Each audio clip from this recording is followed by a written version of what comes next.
Hi, I'm Daniel. Welcome to my YouTube channel where we talk about all things in pop culture, whether it's good, bad, definitely if it's geeky. This is my beautiful co-host. Shelby Lynn. And today thank you, Ripley. Today we're going to be talking about Iron Man. This is the first in a little mini-series that we're launching off our channel with, Road to Endgame.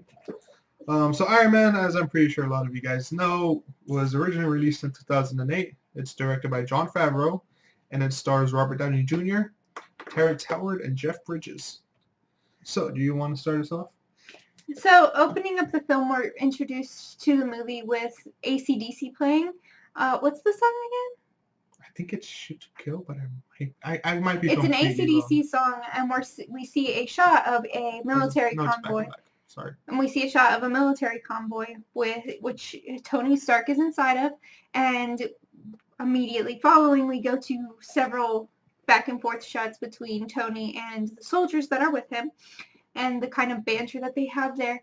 It's very much so appreciated, that banter, simply because, there was no script for Iron Man. Everything was just kind of improv, and they kind of practiced a little bit going back and forth before they shot the final thing. But the fact that there's no script and they're able to create that kind of relationship and tension between them and chemistry between them is very awesome. Yeah, it definitely does a wonderful job of setting up the tone for the film. And for those of you who might not be familiar with what she's talking about, yes, Iron Man did not have a full written script. Disney and Marvel Studios was so focused on getting the CGI and the cinematics of it all. They didn't really focus on the script. So that's where Jon Favreau, Robert Downey Jr., and Jeff Bridges really all kind of stepped in to make this film work, which they did. Yeah, and the fact that they focus so much on the cinematography and the CGI of it all, it really does come across very well, especially in the action sequences. For instance, one of the first action sequences we see is of that convoy that Tony Stark is in getting blown up. And it's very much so a realistic looking blow up. And I mean, it is very much so it paid off what they did. Maybe we should have said this ahead of time, but it came out in 2008. You saw this film. There's going to be spoilers all throughout this film. Normally in our reviews, we won't have spoilers throughout the entire thing. We'll kind of say that till the end. It's Iron Man. It's 2008. This is our road to Endgame. You've seen this movie. If you haven't, you need to. Yes, because I forget how much I enjoy Iron Man until I start watching it again, which is a shame. Because I feel like a lot of people are like that. I feel like when they think of the best MCU films, they think of automatically Infinity War, The Winter Soldier, Civil War, all which are really good. But they forget where it started. Yeah, and that's really important because Iron Man is a really, really solid film. The other thing about that is Iron Man was kind of going to make or break how the MCU turned out, right? I mean, it was the starter film. If it didn't do well, we may not even have Infinity War. We may not even be on this road to Endgame. It may have just been a one-time thing, or maybe even just an Iron Man thing. Yeah, it might have just stopped with, I believe Thor was the third film, but if Iron Man and Hulk failed, I don't even think we would have seen all that much of a production budget for Thor, which definitely would have killed it. Yeah. And we definitely wouldn't be almost to Endgame. So it very much so did pay off what all they did for this film. Okay, so let's get more into the plot of the film. So after our big, nice opening sequence with the convoy getting attacked, we go into a little bit of a flashback. In that flashback, we see basically the 48 hours before that explosion happens. And during that time period, we see Stark doing Stark's thing, being the typical Stark that everybody knows. And in that, there's a couple of things that happen. He has flight attendants with a stripper pole, and he has sex with the girl from with the reporter, and he pokes fun at Mrs. Potts, and all of that. The one thing that I really appreciate from all of that is the fact that, even with the lack of scripts that they had, Robert Downey Jr. does a fantastic job having chemistry with every single character that's on the screen with him. And that's an awesome thing, especially thinking about, they had no script and this came out. Yeah, just think about that. I mean, he has chemistry. He's just oozing with style and charisma and chemistry with everyone, that a robotic arm is Yeah. very charismatic. And he even manages to have a great on-screen relationship with a robot who goes, oh, oh. I mean, R2-D2, like everyone loves R2-D2, but R2-D2 R2-D2 could sort of talk. Yeah, it's not just hydraulic noises as he moves. It's crazy. The other big thing that we see in that little flashback is Stark showing off his new missile, the Jericho, which ends up playing a large part in the second act of the film. Yeah, that's why he got kidnapped. It's the entire reason why the explosion happens, too. And one big thing that we see in there is that they say that it's better to be feared than respected, and that it's better to have a weapon that you use once and be done with it. Yeah, and it very much so speaks to his personality, because this film came out in 2008. Obviously, he's showcasing these weapons in the Middle East, which was very touchy, especially back then. I mean, at that point, we had been in constant war with the Middle East for 7 years, and even if you count some of the stuff that happened beforehand, it gets closer to 15. So. And then one of my thoughts during the movie was the fact that, yes, it can be a good thing to have a firearm that you only need to use once. However, if that firearm happens to be a nuclear warhead, you're killing off several thousand, if not millions of people, depending on where it hits. So is it necessarily a good thing to use it once or to, use other means to get the same results? Yeah, because they do very much so imply that even though it's not a nuclear warhead, that thing is devastating. I mean, the missile lands at somewhere like we're a mile, 2 miles away from them, and the shockwave resonates even past them. So it freaking blows up all the land, too. Yeah. So, I mean, even if that thing were to hit, one area, it's definitely not going to affect just that area. So let's focus a little bit more on the film. So we got the flashback. Anything else you wanted to bring up before we get into the cave? The cave. The cave was probably like my favorite part of the entire film, because that's where we really see Tony Stark change. Because, yeah, it's really easy to hate Tony Stark at the beginning of the film. It's super easy to hate him. But in the cave, he becomes a different person.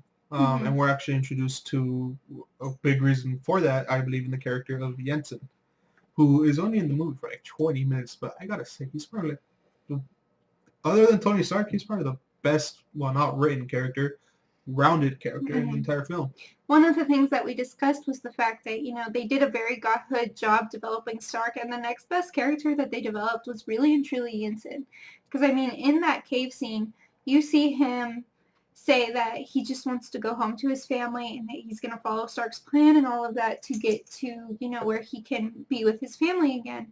And then at the end of that sequence of the whole cave thing, we see Jensen getting killed and saying that this was the plan all along for him to sacrifice himself for Tony Stark. And so that he could go home to his family, who we then find out is dead. And I mean, that says an amazing amount about a character just within that little bit of stuff I told you.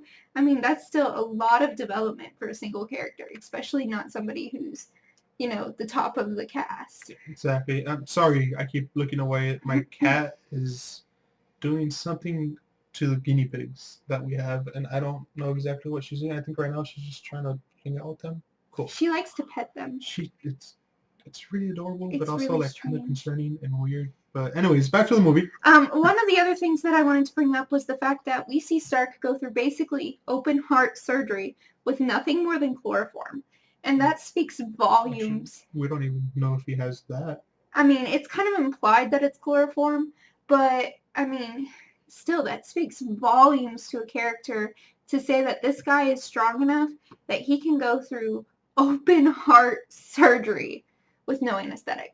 Yeah, and I actually never realized that. I've seen this movie who knows how many times. I never realized that until you brought that up the other day. So, along with the cave, there is one little thing, a nitpick. It really is a nitpick that I want to point out, because the studio put so much effort and time and money into the graphics, there's only two instances where I felt the CGI was a little wonky. One is it's like at the very tail end of the cave sequence when he's escaping, and the other is when Pepper is replacing the arc reactor in his chest. Mm-hmm. But I mean, just 2 moments of wonky CGI throughout a 2-hour movie. Yeah, some movies can't even do 30 minutes into a CGI film. I just realized what you're doing. I was doing the mustache of Henry yeah. So, what were you going to say? So, what I like to bring up is the fact that, in that cave sequence, we see like a pinnacle of Robert Downey Jr.'s acting kind of in there, simply because, no script, and he's working on this thing, and we don't really know what it is until the end of the sequence, but you can obviously see the intensity with which both he and Jensen are working on the thing, and you're able to just capture what a good actor Robert Downey Jr. is in that sequence, simply because, not everybody can make that much intensity into building something. Granted, he's in a captive situation, and granted, this thing is going to be how he ends up saving his own life, but not everybody can do that, and it's very impressive. Right.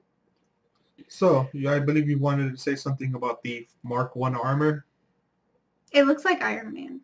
I mean, not Iron Man, the Iron Giant. I don't think it does. It does, and for me, it does. The eyes and the mouth of that robot very much so, to me, resemble the Iron Giant, and I just kind of felt it was kind of funny. If you haven't seen The Iron Giant, it's a fantastic animated film, and you should absolutely go check that out. It's pretty underrated because apparently not a lot of people know about The Iron Giant. I didn't even know about it until I met him. But you'll see that's a common theme. Anything else you want to bring up before we exit the cave? Nope. No? Okay, well, I'm basically done with what I wanted to talk about because, as I mentioned, the cave is probably like my favorite sequence in the film. Take it away. So, moving forward from the cave sequence, we find out that apparently Tony Stark was in that captivity situation for about 3 months. It really bothered me that the first thing he wanted to do when he got out of captivity was to go get a cheeseburger from Burger King. Right. Like, he's in the middle of California. California has In-N-Out. California has The Habit. California has Wendy's and McDonald's, and any of those choices are really and truly better than Burger King. Granted, this is around 2009, so maybe Burger King was a little better. Maybe Burger King can get away with a little bit more, like above McDonald's, not Wendy's. Oh, and for any of you guys from Texas or the East Coast who just yelled at us for saying In-N-Out's amazing instead of Whataburger or White Castle, In-N-Out's amazing. Fight me on this. And then moving forward, I definitely found that Tony Stark has this great relationship with Pepper. It's kind of implied that she's supposed to be just his personal assistant, but who has a personal assistant that will willingly reach into your chest, pull out a wire, almost kill you, and then save you? In all fairness, I'm pretty sure she gets a really nice salary. But they do have amazing chemistry. I will say that much because some people, Amy Adams, do not have as great chemistry with their on-screen counterpart. So I definitely very much so appreciate the chemistry that they had. I also really appreciated the fact that the gift that Potts gave to Stark, that little original chest reactor, it ended up being used later on in the plot, and that's always something that I appreciate in both movies, books, comics, anything, simply because, you don't really want to bring something in and give that much attention to it without using it later on, and they absolutely did that, which is wonderful. They did it to a really good extent. I mean, not only does it become central in his victory, but it also kind of hinders him in that fight, and it's awesome. Did a great job with that. And then moving forward, we see a lot of stuff go down with Tony and the company, and Tony and his friends, for lack of a better word. Obadiah is his right hand. It is implied that they are really good friends. I mean, it's like his uncle, basically. Mm-hmm. So. Well, when Stark finds out about what all is going on back in Jensen's hometown, I find it very admirable and very speaking to the character that Tony felt it necessary to, rather than just taking the words of everyone else and going off of that, he felt the need to actually go over there and see firsthand what was going on, which is very much so, something that I would like to say I would be able to do. I don't have millions of dollars to be able to build myself an Iron Man suit, but I'd like to say I could do that. I'd like to say I would blow up bad guys, but I know this for sure. I would definitely be blowing stuff up with my own Iron Man suit. Hopefully not Rippy. But I know that what is going on there? That's weird. Sorry guys, how long is that? Huh? It was just a few seconds. I hope so. Is it? It's fixed. Okay, it's gone. Sorry for the blurriness. We're still learning our technology. I know that you very much so appreciated the scene where Iron Man went back to Yeah, I do actually, because as I mentioned earlier, I've seen this movie countless times, and to me that was just always a really good sequence. But for some reason, watching it this time, seeing that village get attacked and terrorized really just it got me.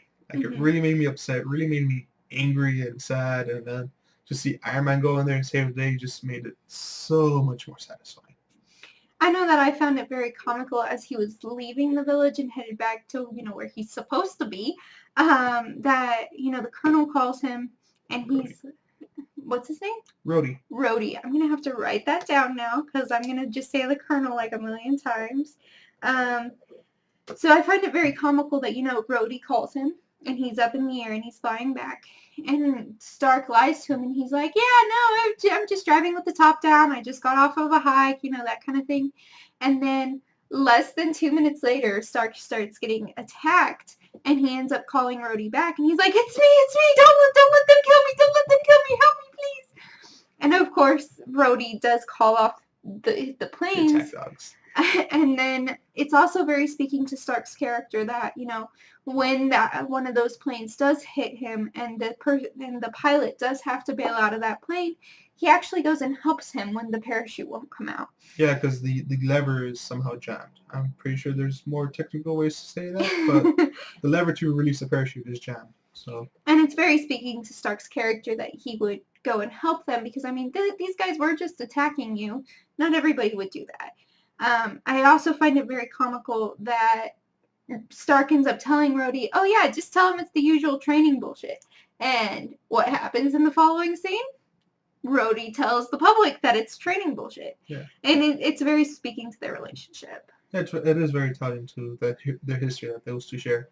And I know you didn't know this, and I don't know how much of you guys know this, but Rhodey's ringtone for Tony Stark is a reimagining of the original Iron Man cartoon theme song. Yeah. I do kind of find it disappointing that, in the coming Iron Man movies, they will replace his actor, because I do feel like, that actor was just an amazing guy to play that role.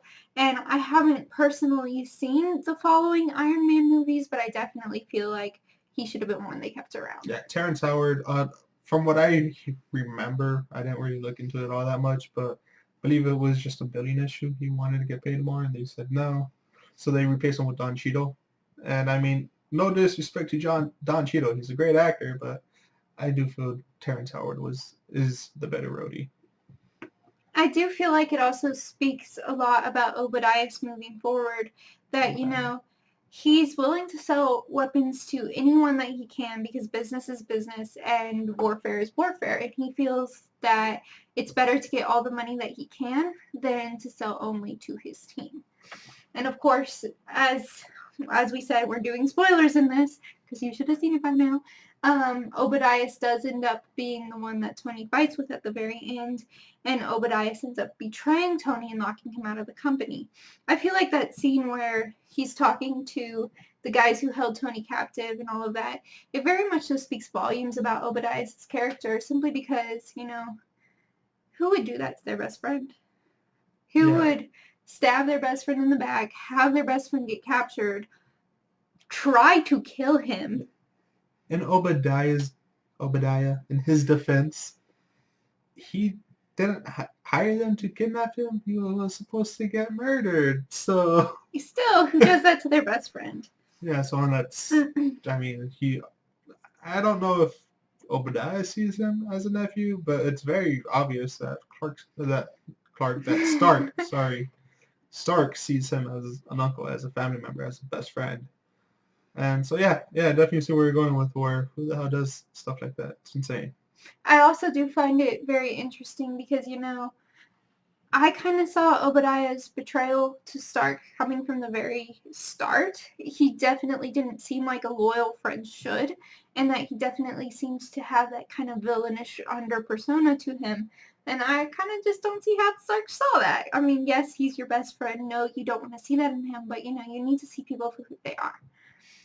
Is it the very ominous voice that he has? No, and that not facial really. hair and all that stuff. Kind of the facial hair. Yeah, I think the you facial hair racist. did it.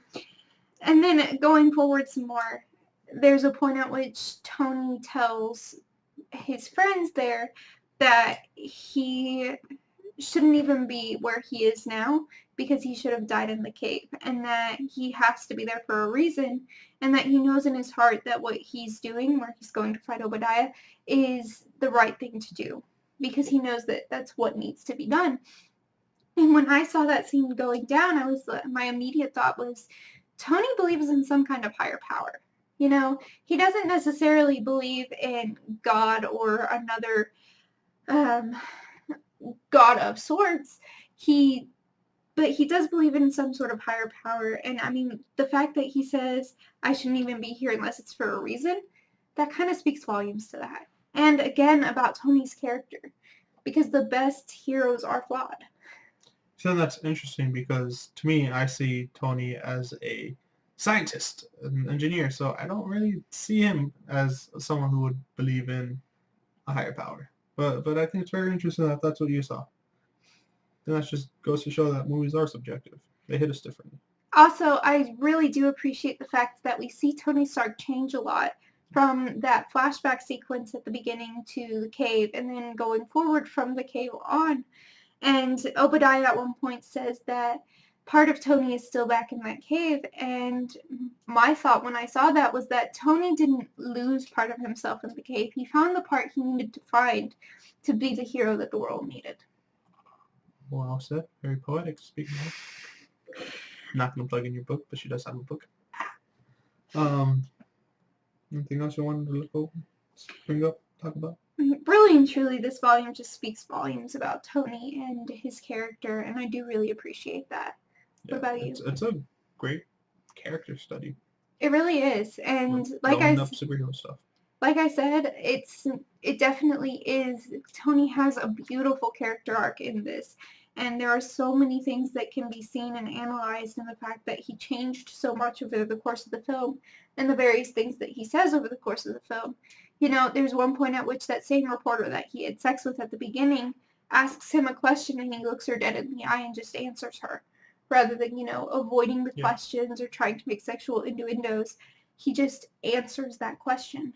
Yeah, I don't know if I'm pretty sure you caught it. I'm pretty sure this is what you're talking about, but it's actually the same reporter that he answers and says that he is Iron Man. Yeah. I didn't catch that. Of course, I really do appreciate the end song with the twist on Iron Man. Oh yeah, I think it's Iron Maiden. No, it is Iron. I don't know. Black Sabbath. I don't know their music. It's either Iron Man or Iron Maiden. I just really appreciated that. Yeah. I like how, since the first line of the song is "I am Iron Man," that it is what they used to segue into it. Mm-hmm. Perfect way to end the film. Again, just in capturing the tone of the film and just everything that they do right. So, what are we going to be reviewing next time? Next time it is The Incredible Hulk. Again, with an actor that gets replaced. Unfortunately. And this is us on our road to the Endgame. Yes. Y'all have a good day. Last thing. We need to do one more thing in a review. We need to score the film. Right. Yeah. That's true. I definitely would have ranked Iron Man about a 5, maybe a 6. If I'm being really generous and focusing more so on the character arcs and the action, probably a 7. But I mean, it's still a very, very good film, and it's definitely something that I would highly recommend to anyone who enjoys Marvel and is planning on watching Endgame. Yeah, and I apparently like this movie a lot more than you because I gave it like a really strong 7, maybe a weak 8, maybe. But yeah, so I hope you guys enjoyed watching this. I definitely feel like an actual script would have helped this movie, but No, I think they were just better off just letting the characters play off of each other. Because I saw the other Iron Man movies. Maybe I will no see them script was a soon. better way to go. But yeah, I mean, I think we're done here. Please come back to watch our video. It should be up within a week. Um, On the Hulk. yes, we are going to continue down this road to Endgame. So please come back and we'll see you next time. Hopefully. And I hope you enjoyed us. And don't forget to enjoy the bad, enjoy the good, and especially enjoy the geeky. I like that.